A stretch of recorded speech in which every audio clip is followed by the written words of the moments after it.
There are so many films out there worth watching. And lucky for you, I did a bit of research and came up with 5 films that I think you should watch. But before we do, don't forget to subscribe, turn on those notifications, and give the video a like.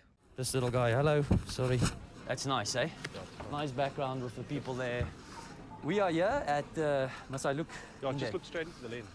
We are here at MNU Head Office, Department of Alien Affairs. My name is Wikus van der Merwe. And behind me, you can see other Alien Affairs workers.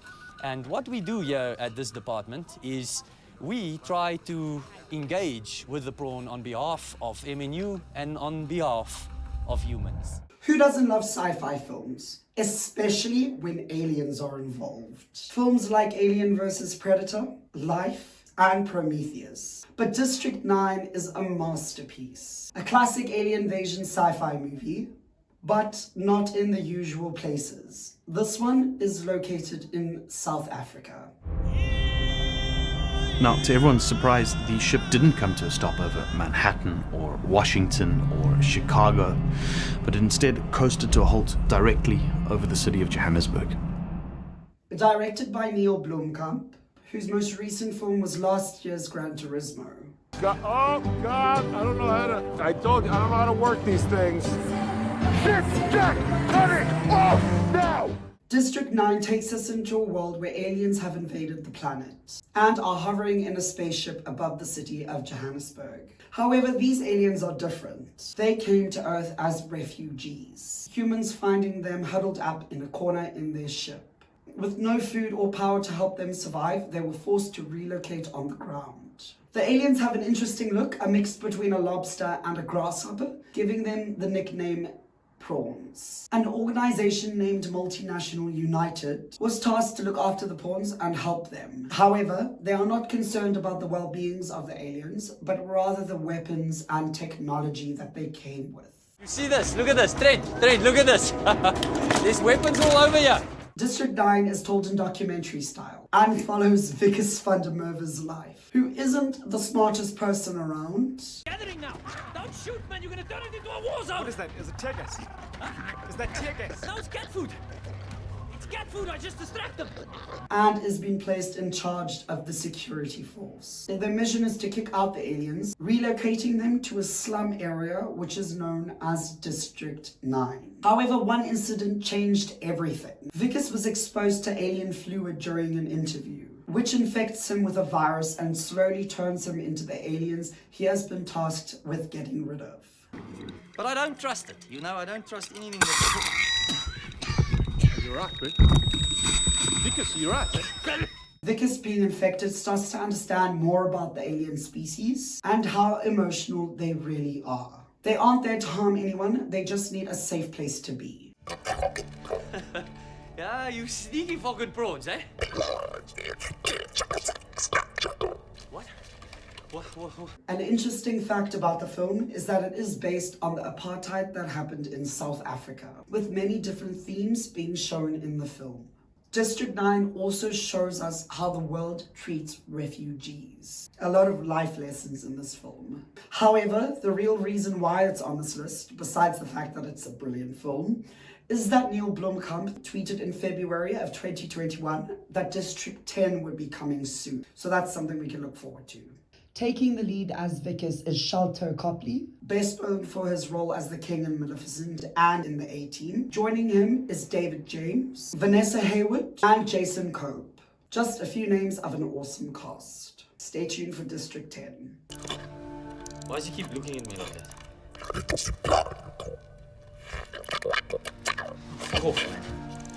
Not the same. Not the fucking same. Whose sole task it is to seek out and eradicate the true source of man's inhumanity to man. His ability to feel. Christian Bale is one of the most talented actors out there, winning an Oscar and being nominated for several awards. From Gore the God Butcher to The Machinist, Christian Bale is well known for his incredible transformations. And 2002's cult classic Equilibrium is no different. Equilibrium is a dystopian movie taking place after World War III. With the destruction of most of the planet, there has to be a solution to stop all the fighting. The one issue that mankind has is emotion. Too much emotion. This caused the government to create a drug that takes away the emotion in humans. Sorry, I don't fully understand, sir. How did you feel? I didn't feel anything.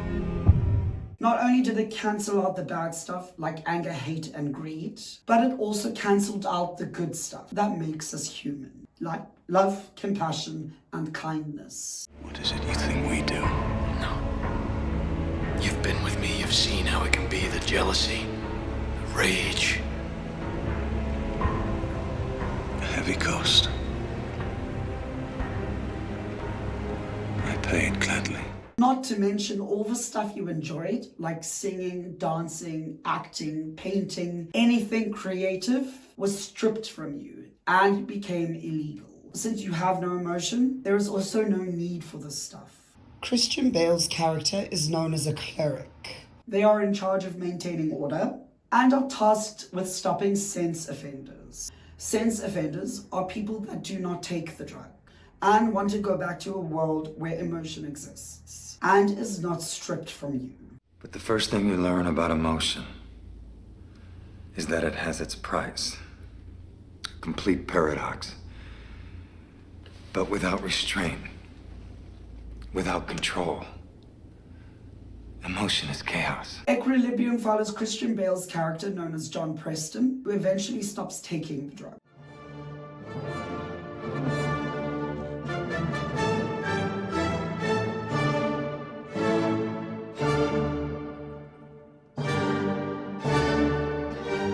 Because of how skilled he is in martial arts, he is also the perfect person to have on your team. He soon finds himself on the other side of a war. Eventually, he fights his way to the top and finds the man in charge of everything. Shit. Not without incident.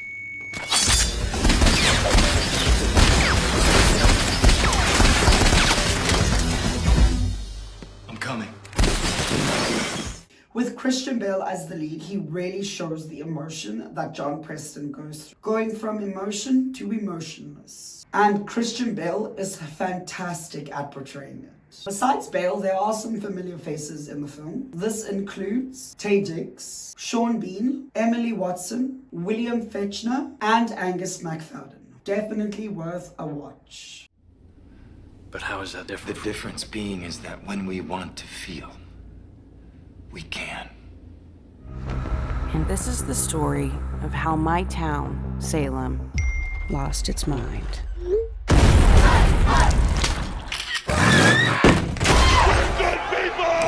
But let's start at the beginning. Oh my gosh, stumbling upon this film was a true gift. Assassination Nation. The film is set in Salem and follows a group of high school girls, all four being targeted by a massive data leak. The data leak exposed videos, messages, pictures, everything. But not only were the girls targeted, but the entire town. Even the most important people in Salem, including the mayor. It then turns into complete war, with the entire town targeting the girls and others exposed in the data leak. Assassination Nation is also way different to other films, and its theme gives a jab to social media and online drama that occurs in the world now. It just makes you think, what happens if every single person in the world was exposed by a massive data leak? It would be insane. The four best friends are played by Odessa Young, Hari Neff, Silky Waterhouse, and singer Abra. Other cast members include Joel McHale, Bill Skarsgård, Cody Christian, Danny Ramirez, and Bella Thorpe. This is only a few of the talented performers featured.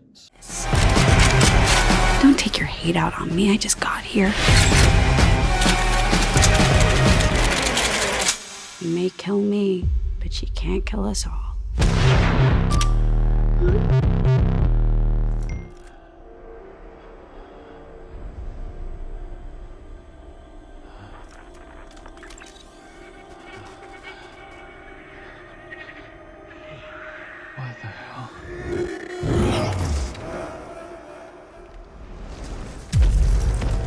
Coming to the second last film on our list, we have Spectral. A film that should have made it to the big screen, but lucky for us, it was put on Netflix. Spectral is a supernatural sci-fi war film and follows a special forces unit on a mission to rescue their fellow soldiers who had been attacked by the enemy. I've got an insurgent body here.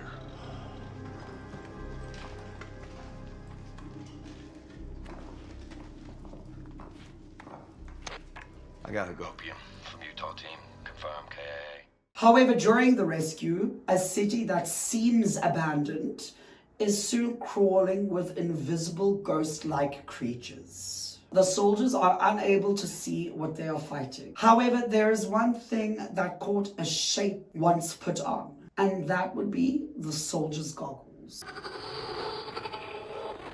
What the? Take the shot. Did you see that? The bullets went right through it. Did he miss? McFadden doesn't miss. The goggles that record everything that the soldiers see. The team that is watching the chaos are also witnessing what the soldiers are facing. Even things that I'm sure the soldiers didn't even notice. All they know is that their fellow soldiers are dropping to the ground after a whooshing sound goes through them.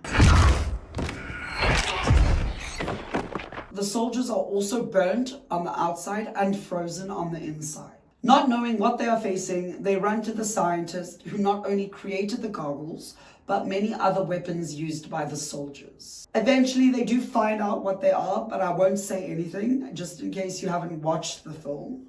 Take a look for yourself and tell me what you think in the comments. The cast consists of James Badgedale, Emily Mortimer, Bruce Greenwood, Max Martini, and Gonzalo Menendez. The film also relied on the streets and buildings of Budapest. The director wanted as much realism as possible for this film, and it definitely worked.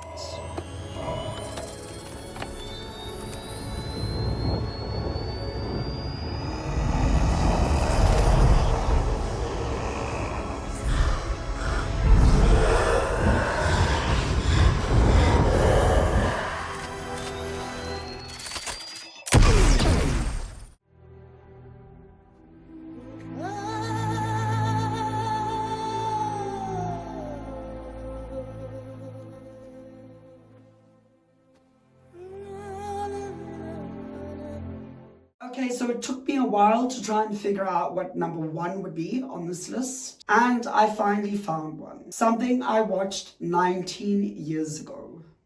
Jeez. Oscar-winning South African film Tsotsi. Winning Best Foreign Language Film at the 2006 Oscars, Tsotsi takes us on a journey of a young man whose life is filled with violence, crime, and chaos. The young man, Tsotsi, is the leader of a gang, completely cold and shows no emotion.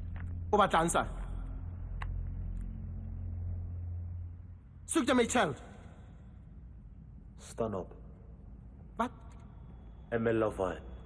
Filmed outside of Johannesburg in Soweto, the film shows just how hard it is to survive in South Africa. And some people do turn to crime, which is the story of Tsotsi. However, Tsotsi soon finds himself in a different situation, something he has never experienced before. A baby that was stuck in the car that Tsotsi hijacked after shooting the mother, not realizing that the baby was in the back seat. The film then takes us on a 6-day transformation journey, changing Tsotsi into something no one would ever believe was real.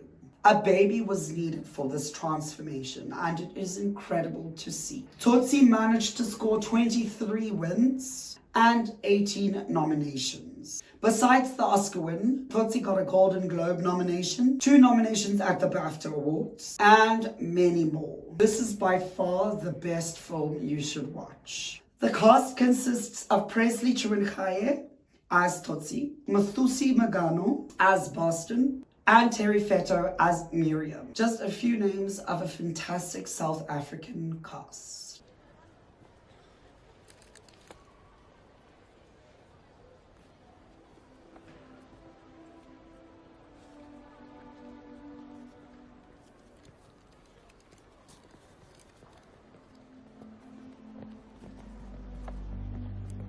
That's it for part 1 of the list. Write in the comments what films you think are worth watching, and stay tuned for part 2. There are so many more interesting films floating around the cinematic multiverse. So make sure you subscribe for the next one.